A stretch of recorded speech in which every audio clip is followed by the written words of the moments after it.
Sometimes a story just starts with one little loose thread. And today we're going to pull on one that seems to connect Russian oil fields, colonies on Mars, a deeply buried Cold War secret, and a scientist who's just caught in the middle of it all. So let's dive in and see just where this thing leads. So our story really kicks off with it's a really strange pairing. On one side of the puzzle, you have this geophysical technology that Russian energy giants are using to find oil buried deep inside the Earth. And then, on the other side of things, there's a proposal to use that exact same tech to find water and energy for human colonies on Mars. Right, so that's the big question here, isn't it? I mean, what kind of tech is so powerful that it can be used to fuel an empire on one planet and maybe build a whole new world on another? The answer, it turns out, is all about how it sees the unseen. All right, first up, let's dig into the actual machine at the center of all this. Okay, so it's called HRSIP, and it runs on this algorithm called Ralph-1. Now, what does that even mean? Well, think of it this way. Instead of using sound waves, like a typical survey, it shoots electric currents into the ground, and then it measures the magnetic fields that come back. It's basically a kind of X-ray vision for the planet, letting you map out what's hidden miles below the surface. And get this slide really gives you a sense of the sheer scale we're talking about. Yeah, this is no small-time operation. A single one of these setups can scan over 14 square kilometers in a single day, just laying down this massive grid to pinpoint those incredibly valuable pockets of resources. It's huge, it's powerful, and man, is it effective. But a technology this powerful doesn't just appear out of nowhere. It was created by someone. And his story is where things start to get really, really weird. So, meet Vadim Chernov.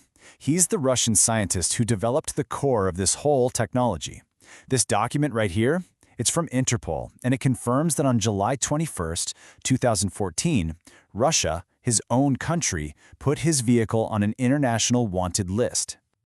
Okay, but the timing is everything. On July 17, 2014, that Malaysian Airlines flight, MH17, is shot down over Ukraine. Just 3 days later, Chernov packs up and moves from Russia to Ukraine. And then, the very next day, Russia puts him on an international watch list. You can't make this stuff up. That is way too precise to be a coincidence. So, all of this creates what you could call a paradox. We have documents showing he was literally arrested in Moscow for protesting the 2014 invasion. He moves to Ukraine, starts up his own oil and gas company there, and yet, he's currently in a detention center, and now he's facing deportation. Get this, back to Russia. And his refugee application? It's been in limbo for almost a decade, just stuck. So it all just begs the question, right? What is it about this guy and his work that makes him so important? To even begin to answer that, we've got to rewind way back, to a secret program born right in the thick of the Cold War. Okay, so one of the sources we're looking at is this declassified style file. It's called Project Alpine. And what it describes is an operation so patient, so ambitious, it's almost hard to believe. And right away, you see this absolutely stunning contradiction. So on the one hand, you have the public face of Soviet science, this thing called Lycanism. It was total pseudoscience that basically destroyed the field of genetics and got thousands of biologists killed. But behind closed doors, the KGB was running Project Alpine, a super sophisticated multi-generational project to do the exact opposite, to engineer a human being. The whole goal of this project was to create what they called a genetic isolate. Basically, a person with a totally unique genetic signature. The idea was to combine two incredibly rare European bloodlines, or haplogroups. Think of them as major branches on the human family tree. One from the Alps, one from the Carpathians. And why? The end game was to create a human asset whose very biology was the ultimate disguise. A living, breathing piece of deep cover. And you better believe this wasn't left to chance. This thing played out over 26 years. In 4 meticulous stages. It all kicked off in 1948 with getting control of the mother. The KGB managed her entire life for decades. Then, in the 60s, they found the father and engineered events to bring them together, all leading up to what the document calls a forced union in 1974. And the objective? The final product of this 26-year-long operation? One person, Vadim V. Chernov. Okay, so let's just recap for a second. We have a man who is literally engineered by a secret KGB program, who then goes on to create this world-changing technology, and now he's caught between two warring countries. To make sense of the huge forces at play here, we need to look at this really fascinating geopolitical theory that's laid out in one of the sources. It really starts with this warning from way back in 1992. The mayor of St. Petersburg, Anatoly Sobchak, saw that Ukraine planned to create this massive army from old Soviet units. He wasn't just seeing a new country building an army. He saw it as a guarantee, an absolute certainty that it would lead to war. So, building on that idea, the theory in the source material suggests that empires, like the Soviet Union, they don't really die, they reproduce. It's a process called budding, just like a living cell.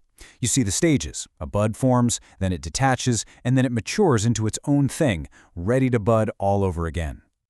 And the key idea here is that this budding process is all about simplification. Imagine this huge, complex, multi-ethnic empire. It basically sheds its complexity to become a bunch of simpler, smaller states. But here's the kicker. Each new little state carries the same core programming, the DNA, if you will, of the parent empire, a logic built on control, energy, and fear. So the empire never really goes away. It just copies its source code into new, smaller packages. And this brings us right back around, full circle, to Vadim Chernov and the technology he created. Because, and this is wild, the way his technology actually works is a striking metaphor for this whole theory of observing these massive, complex systems. Deep down, at the very core of that RALF1 algorithm is a famous physics equation called the Lorentz force.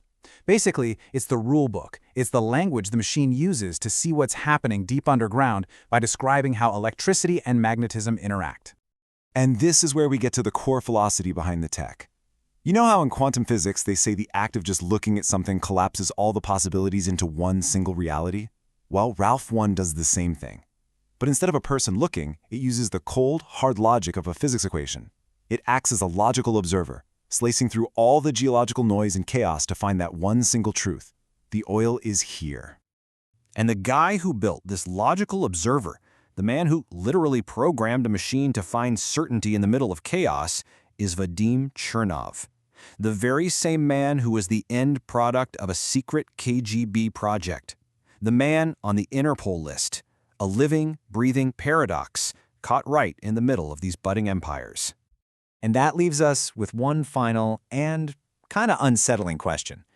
If you can program a machine to observe the hidden patterns in geology, could you use that same kind of thinking, that same logic, to observe the patterns in human history, in conflict? Could you use it to see the budding of empires before it even happens?